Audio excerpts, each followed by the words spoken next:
ఈరోజు ఇక్కడ కూర్చున్న వాళ్ళు కావచ్చు, లైవ్లో ఉన్న వాళ్ళు కావచ్చు, విరక్తి చెంది చచ్చిపోతే బాగుండు అని చావు కోసం ఈరోజు వస్తున్నారేమో, ఆత్మహత్య సంబంధమైన ఆలోచనలు చేసుకుంటున్నారేమో.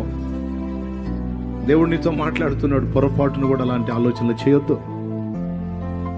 ఒక ప్లాన్ ఉంది నీ విషయంలో, ఒక ప్రణాళిక ఉంది, ఒక ఉద్దేశం ఉంది, ఒక చిత్తం ఉంది.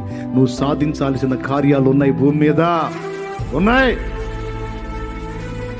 లోకమంతా నిన్ను వేస్ట్ అనొచ్చు, నీ ఫ్యామిలీ నిన్ను తృణీకరించవచ్చు, నీ సన్నిహితులు, నీ ఆత్మీయులు నిన్ను అవమానంగా మాట్లాడి ఉండొచ్చు.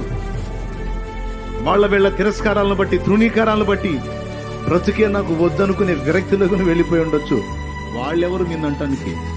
నవని నవని నవని రేపు నిన్ను చూసి వాళ్ళు సిగ్గుతో తలదించుకోవాలి కదా. నవని వాళ్ళ ముందు నేను నీ తల ఎత్తుతాను, అప్పుడు వాళ్ళ తలలు దిగుతాయి.